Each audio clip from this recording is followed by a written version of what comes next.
Is the screen visible? Yes, go on. Okay. So a very good evening to all here. I'll be presenting our research paper titled Detection of Air Pollution Hotspots and Their Sources Intelligently Using Deep Learning. So this paper is authored by Dr. S.V. Limkar, Vineet Shah, Priyansh Jain, Anand John, and Sharon Raju.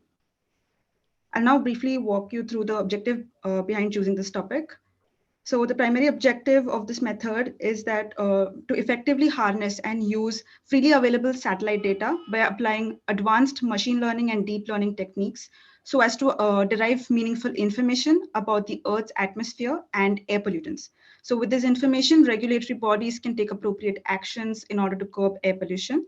So with this, we aim to raise the general public's awareness of the European Space Agency's data around the world and to make people more aware of how and why air pollution can adversely impact their health, and subsequently bring down air pollution by 20 to 30%. Moving on. We also conducted an extensive literature survey about the previous work that was already done in this field. So these are the papers enlisted. So the first one is time series forecasting using a hybrid ARIMA and neural network model. The second one is satellite data for air pollution mapping. Third one is a new fuzzy time series model based on robust clustering for forecasting of air pollution. The fourth paper is detection of surface emission hotspots, trends, and seasonal cycle from satellite retrieved nitrogen dioxide over India. The fifth one is the rise of low-cost sensing for managing air pollution in cities.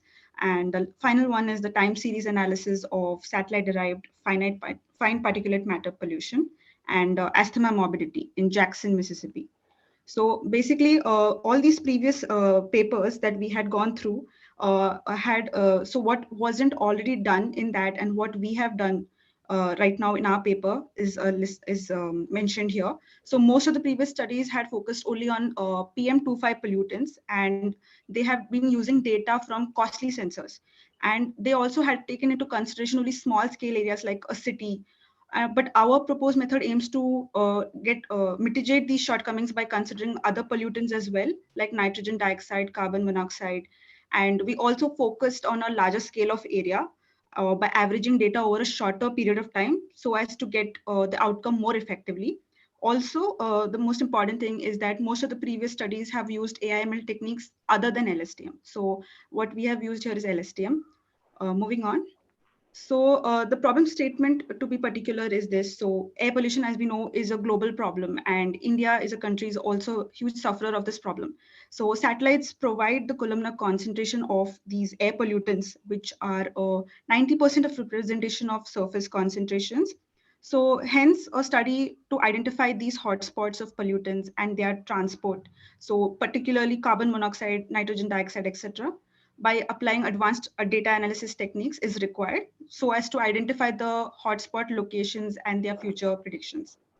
So the motivation to select go in for this particular topic is, as I mentioned earlier, our planet is already plagued by various environmental problems, and if left unchecked, it can adversely affect livelihoods.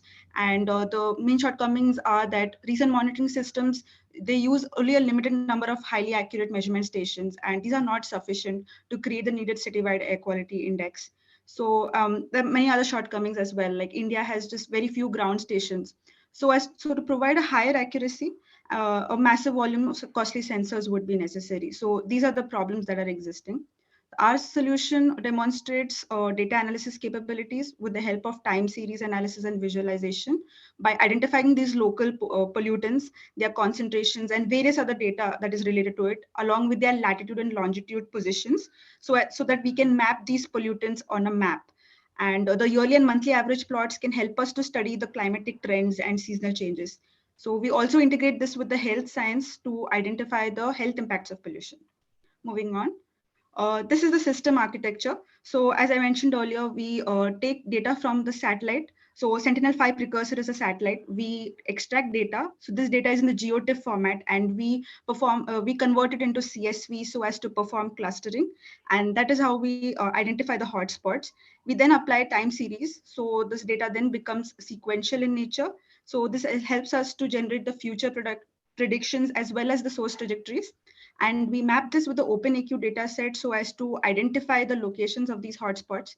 And there's another module on anomalous hotspot, anomalous source detection. So what happens is sometimes pollution levels spike owing to anomalous reasons like bursting of firecrackers, concerts, etc. So in this case, we can leverage the power of crowdsourcing to point the possible causes of pollution and reporting it on our platform. So the way we used ESA's data is this way. So the portal that is provided by ESA originally, it gives us near real time as well as offline data, but their data, but it's not scaled. So we need to scale it to 50 kilometers per pixel because we do not require the precision that it provides. So we do this with the help of Earth Engine, that is a Google product. And in particular, we took these two data sets, Sentinel-5P carbon monoxide and Sentinel-5P nitrogen dioxide. Moving on. So we procure the data from Sentinel-5P in the form of GeoTIFF, and we, in particular, of carbon monoxide and nitrogen dioxide in a time averaged map on a monthly basis.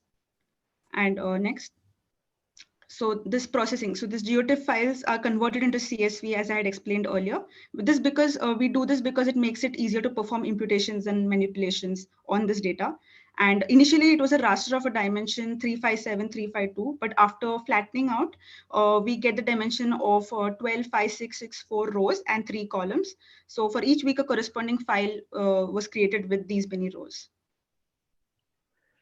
Moving on to the AI and ML techniques that we have used. So as Annette said before, we have used clustering, and in clustering we have used we compared k-means clustering and DB scan. How we compared this is by using the silhouette score. So silhouette score is basically it tells us how a point how closer a point is to its own cluster as compared to other clusters. And over to the and we found out that k-means clustering performs much better than DB scan, as it has a silhouette score in the positive side, whereas DB scan has a silhouette score in the negative side. We've the picture on the right over here shows the sample clusters, and the K we decided as 20. As we can see over here, the silhouette score increases, and the higher the silhouette score, the better the clustering is. So that is why we settled on 20, and as you can see, it keeps declining as we increase the value of K. Next, we did the time series analysis, and during this, we found out that for all the gases, the pollution spikes when the during the winter months, as we can see here during October and October 2018, and then it gradually comes down till the summer of the next year, and then it spikes up again. Using that, we created a time series interactive plot. So this is a screenshot of this HTML plot, and you can zoom in and zoom out this plot. And also there's a slider over here to the lower left corner, and you can slide it and see the data of different kinds of different peaks that are there. Next, we use LSTM. So in LSTM, we have used a different kind of layer, which is not mostly used. LSTM con 2D layer. So this layer is usually an LSTM works on a single dimensional data. However, since the kind of data that we are working on is geospatial, we needed our LSTM to work on two-dimensional data. That is why we had to use this layer. The time steps that we have taken is 8 for the LSTM. So that basically means that we need the data of previous 8 weeks in order to predict the pollution levels of the next ninth week. And we used a time series generator to morph the data so that we can feed it to the LSTM. Then these are the training and the validation and the testing losses. We measured the success of our model based on mean absolute error. And these are the losses, as you can see.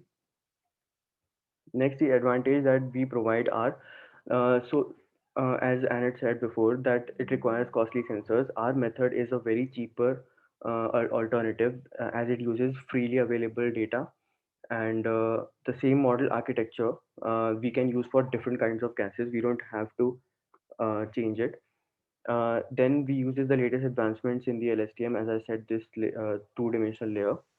Then we also address the anomalous hotspots, which previous studies don't seem to do. Next is the limitations in our model. So the faults in the satellite data may creep in. Basically, when there is something at the sensor. Uh, so when the sensor measures the value of any kind of concentration of any kind of a gas, uh, there might be some error in that. So we cannot do anything in that case. We have to strike a balance between accuracy and feasibility. So if we increase the number of time steps, the model won't be accurate enough, and if we decrease the level of number of time steps, it won't be feasible enough. Then at the moment we require more data, so we took data from 2018 till present. Total we had 131 weeks of data, and in that we had to divide it among the training, testing, and validation set. So we need more data in order to decrease the loss even more.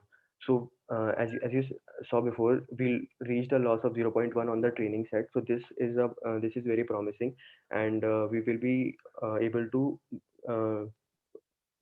to achieve better losses if we have more data. And the model doesn't generalize for ground level data as well. As well as it generalizes for satellite data. So in conclusion, the LSTM model, it achieved an accuracy of 88% on training set and a 90.7% on validation set from a data set we picked from Carol. And our solution and our solution also considers other kinds of gases, NO2, CO, and all of that, along with latitude and longitude information. We have also analyzed the effects of lockdown on potential pollution levels, and we also provide the future projections using the LSTMs. And since we are using freely available satellite data, our model currently works at zero cost. Future scope, we can refine our current model in order to find out the anomalous sources in a better way using web mining, and we can also make available this data through REST API to anyone who wants it. Or yeah, these are the references that we have used.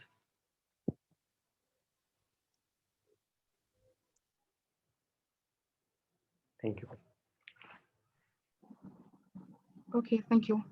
If there is any question, please give me the host again.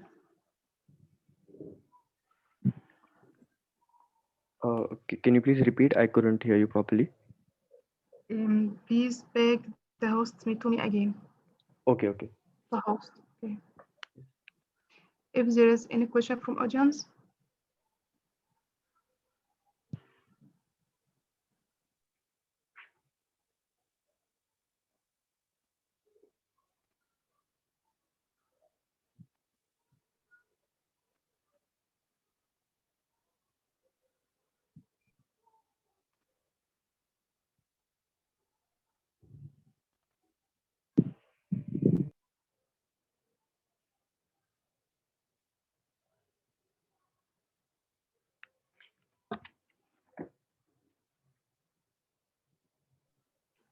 Prof. Omar, is this session 8 or session 7?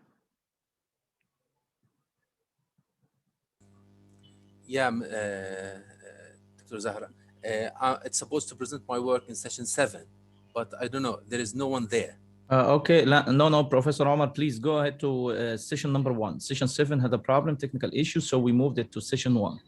Session 1. So do you have the link? I can share it with you right now. If you please, give me 1 second, please. I just emailed it to you. So okay, thank you. Okay, I will share it. I will share it with you here in this. Okay, 1 second, please.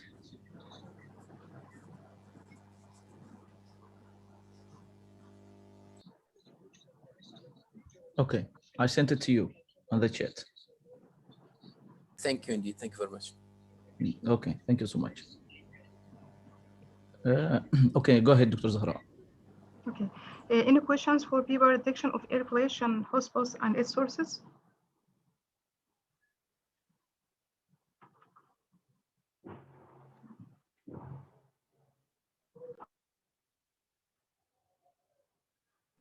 Okay, I think there is no questions. So let's go to the next paper. The next paper titled Arabic Handwritten Recognition Based on Deep Convolutional Neural Network. Authors are Ali Zitta, Mohammed Munib, Khalid, Mohammed Latifa, and Ashraf Nagar. Anyone is ready? Yes, hello. Yes. Okay. Please share your screen and go on. Can you see my screen? Yes. Go on. Okay. Assalamu alaikum. My name is Ala Zibde. I will present our paper, Arabic handwritten recognition based on deep convolutional neural network. Automatic handwritten recognition is the ability of a system to convert handwritten input to a digital editable type. In other words, it is the simulation of the human reading process. It plays an essential role in many applications in various fields, such as automation process and reading client field forms in government and organization. A successful handwritten character recognition system is a key component to develop an automatic handwritten recognition system. There are two types of handwritten recognition systems. First, online recognition system, which reads the input of a digital pen or stylus in real time. The offline, which reads scanned image as input. Challenges that faces the Arabic language handwritten recognition systems. First, little research has been conducted on the Arabic language compared to other languages due to its complex cursive nature. Also, each letter has different forms based on its position in the word, in addition to its isolated form. Um, Another challenge is that there is numerous styles of Arabic handwritten that distinctly differs in the text line, inclination, and format. As you can see in this photo, there are three different handwritten styles for the letters Qaf and Shin. The last challenge is obtaining an adequate Arabic handwritten dataset that covers such varieties is indeed very challenging. So we propose two CNN models to classify offline Arabic handwritten characters. The first developed from scratch, PCNN. The other is based on LeNet 5 model called LeNet M. Adequate pre-processing and data augmentation process were utilized to improve the performance of the models. Our objective is to recognize the isolated letters that compose an Arabic word image with high accuracy. We obtained two public datasets. The first Arabic handwritten character dataset, AHCD. It contains 6,800 handwritten character images written by 60 participants between the age of 19 and 40. The other is AlexU Isolated Alphabet Dataset, AI-A9K, which contain approximately 9,000 handwritten character images collected by 104 participants between the age of 18 and 25. Our pre-processing phase contained 4 steps. The first was going through each dataset manually, checking for any images that were mislabeled or images that were incorrectly scanned or images that were empty. An example of that you can see in the figure, in the first figure. After that, we applied several pre-processing techniques like binarization, skeletonization, noise filtering, and normalization. We found that normalization works, gives us better performance for the both dataset, and no local mean noise filtering gives us better performance in the AI A9K dataset. So we implemented them. After that, we split the dataset into training, validation, and testing. Then we augmented the dataset, but before augmentation, we divided the alphabet into two classes. The first class was one composed of 23 letters, whereas the second class has 5 special letters, which has a dot on the top. The augmentation scenarios were random rotation, zoom in and out, shift image up and down. The five special letters had the same augmentation but decreased percentage on zooming in and out and upper shifting to avoid losing their key feature, which is the dot on the top. After pre-processing, now the dataset are ready for training. As we said, we had two models. We proposed two models. The first, which is CNN model BCNN. This model composed of 5 3x3 convolutional layers, 3 2x2 max pooling, and 2 fully connected layers. ReLU activation function is used, except the output layer used softmax. We used softmax. We added dropouts and add them as optimizer. The next proposed model, which is LeanIt 5, which is LeanIt M. We took the LeanIt 5 model and adjusted some things and added some things. First, the two stacked 3x3 filters replaced with single 5x5 filter. A convolutional layer with 5x5 filter and stride 2 replaces pooling layer. These become learning pooling layers. ReLU activation replace tan-H. Personalization layers are added, dropouts are added, and we use Adam as optimizer. We increased the feature maps and the reynolds and the fully connected layer. Experimental result and discussion. The experimental result and discussion section is divided into 3 subsections. Result on the AID and AI9K dataset with augmentation and without augmentation, a merged dataset, results of merged dataset, and word segmentation. Here we can see comparison of the performance of the proposed architecture with the state-of-art systems, which use the same public dataset presented. We use the first two columns here shows the accuracy of the model on the normal dataset. We observe that the BCNN outperformed the LeanIt M on the dataset without augmentation. The following two columns shows the accuracies of the model on the augmented dataset. We observe that LeanIt M got better accuracy this time. Because of that, we merged the dataset, the AHCD augmented and AI9K augmented, and we used LeanIt M as the model for that dataset. The merged dataset,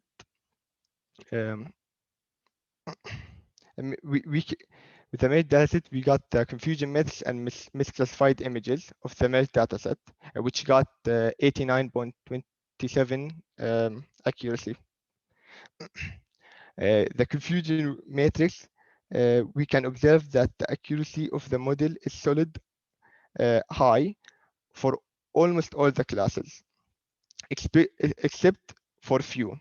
For example, letters that have the same shape or same writing style, like Ra and Dal, Dal and Zai, were misclassified. Other letters like Ra and Zai, who differs only in a dot, were also misclassified.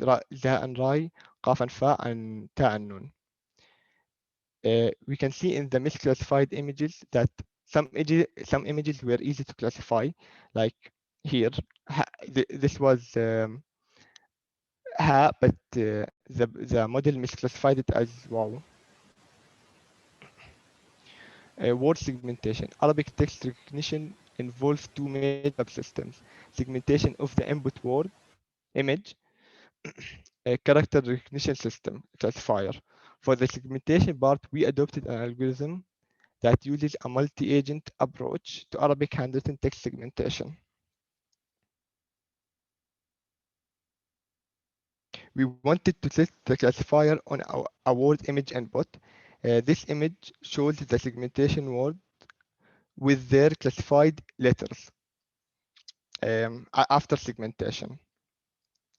We can see that in B, G, and C, the model classified all the letters correctly after the segmentation. But in A and F, the segmentation was correct, but the model it doesn't have these letters in the dataset, so it misclassified them. Also in D, the segmentation were wrong, so the letters were misclassified. In E, the writing was not bad, but our models misclassified them. Yes. In conclusion, we have presented an Arabic handwritten text recognition system. We implemented two deep learning CNN-based architecture and examined them on two publicly available datasets. Pre-processing and data augmentation have been successfully utilized to improve performance. We adopted a word segmentation algorithm and tested the whole system on an image input. In the future, we intend to handle handwritten text segmentation for different Arabic styles. Thank you. Thank you, Ala. If there is any question?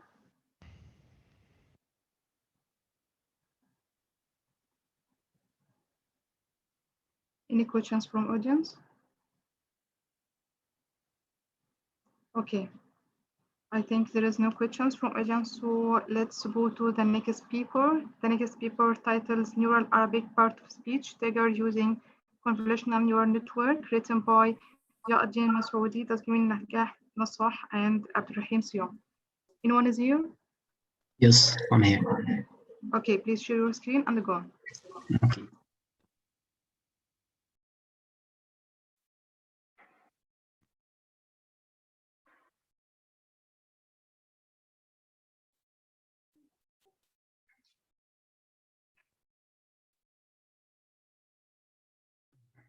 Hello, everyone. Yes, please go on. Our paper title is Deep Neural Part of Speech Trigger Using Convolutional Neural Network on Arabic Language. The sections of this presentation describe our motivation, followed by an introduction.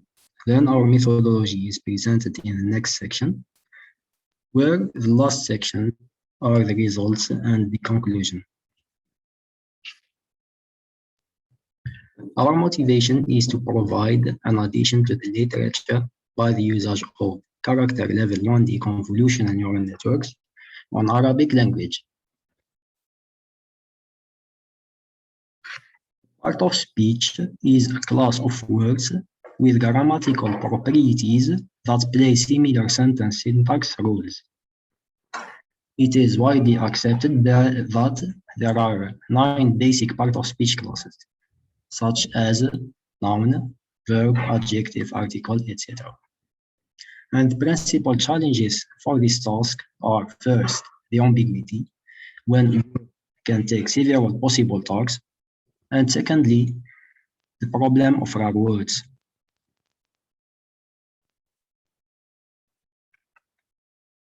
NLP, or natural language processing, seeks to develop new practical applications that facilitate interactions between computers and human languages. In recent years, deep learning has used a typical deep layer structure, often in the form of neural networks, and learning algorithms for end-to-end. Advances in deep learning are one of the main drivers of current NLP and artificial intelligence points in general. And they are responsible for the re-emergence of neural networks, with a wide range of practical applications. Typical applications of NLP include speech recognition, lexical analysis, syntactic analysis, machine translation, and part of speech tagging is one of the basic tasks of NLP.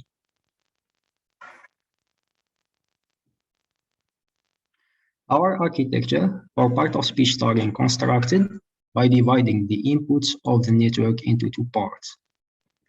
The first is the representation of words in a character level matrix, which is a binary representation where the location of each character is the desired word,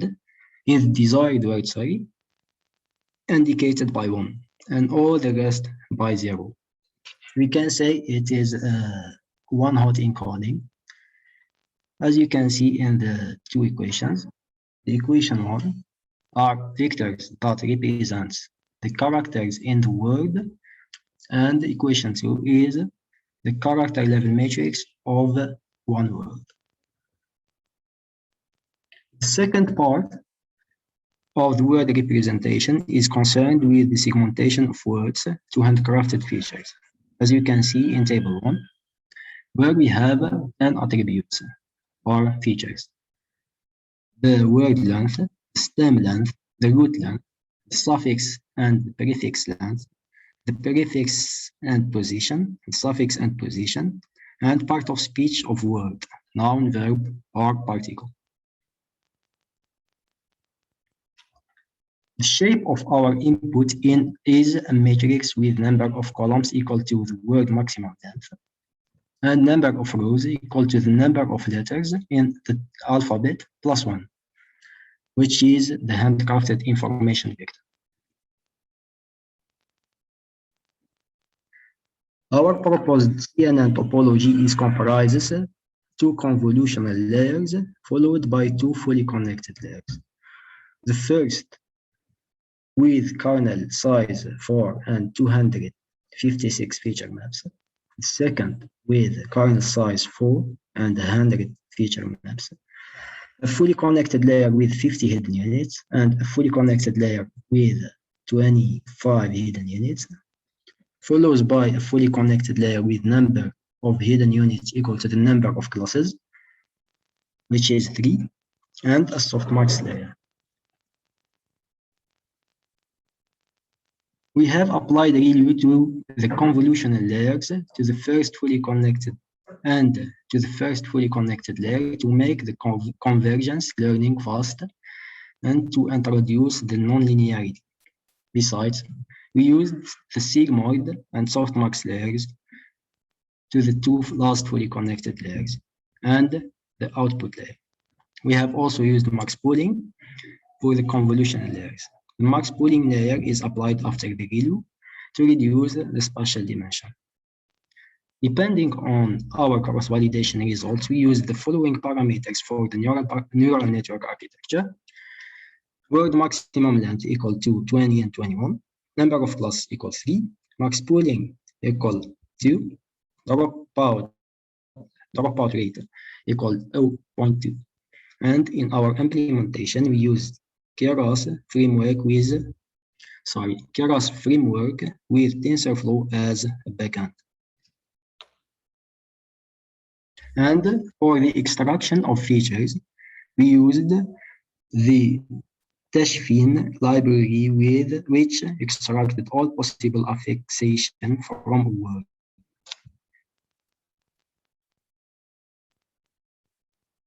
The results show that the 1D CNN with adding handcrafted features outperformed, where we achieved a training accuracy of 97.04% and testing accuracy of 94.22%, where the model without handcrafted features achieved 96.95% and 94.2% of training and testing accuracies. The results of the two models are satisfied. The character level CNN has given us good results that can prove its efficacy on natural language processing tasks. And this is what we are observing in this work as well, where we obtained strong competitive results on neural part of speech tagging. And where we can see in figure 2 and 3 that the performance of our models increase rapidly in the first 10 epochs. Then it starts to settle until it reaches the last epoch of the training. On the other side, we can also note that the addition of handcrafted information gives more power to the model, which proves that we have to prepare the richest and the most comprehensive corpus possible. For example, in part of speech tagging, this can be used by segmenting text and words to the minimum degree and give each section its own classification and analyzing the text completely by extracting all the details and organizing them thoroughly before using them.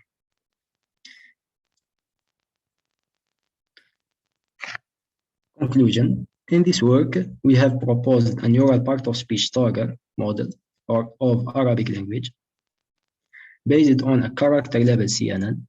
We have experimentally implemented our model on the boundary annotated Quran dataset composed of the words of the Holy Quran and their talks.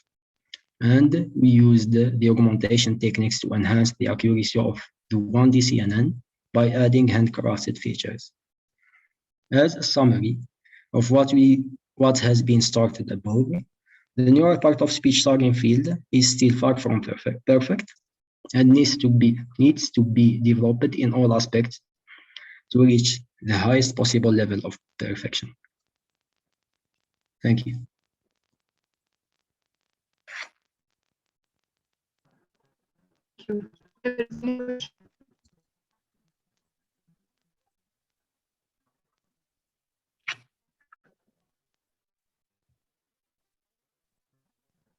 Dr. Zahra, you are muted. No,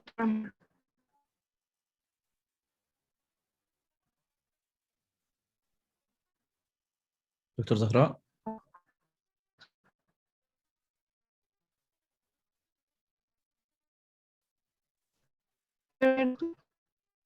No, the internet is not stable. There is an echo in the voice. Anyway, thank you so much for the author for this interesting presentation. If any of the attendees has any question, we can receive it now. Any question?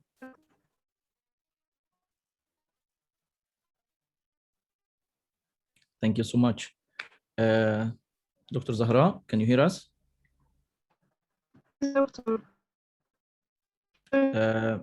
Your voice is not clear. I think there is a problem in the connection.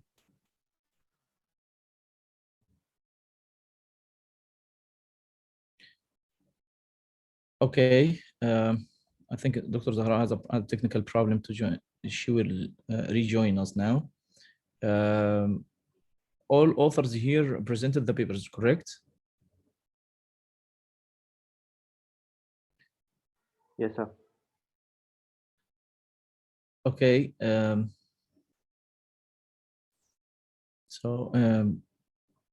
Now we are in session 8. The first paper is not presented yet. Second one as well.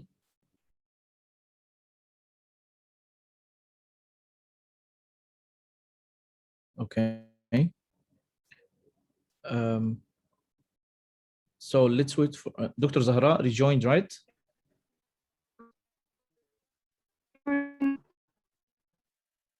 Can you hear me? Can you? Okay, you rejoined from different account. I just admitted your request. Can you hear me now?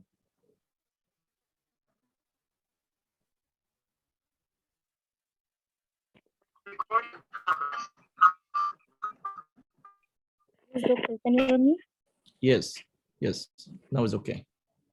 Okay. We have only one paper. Okay, so still one paper remaining, Yes.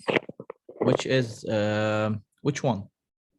There's a final paper which titled A Proposed Framework for E-Government Operation in a Smart City Concept to by Case Study.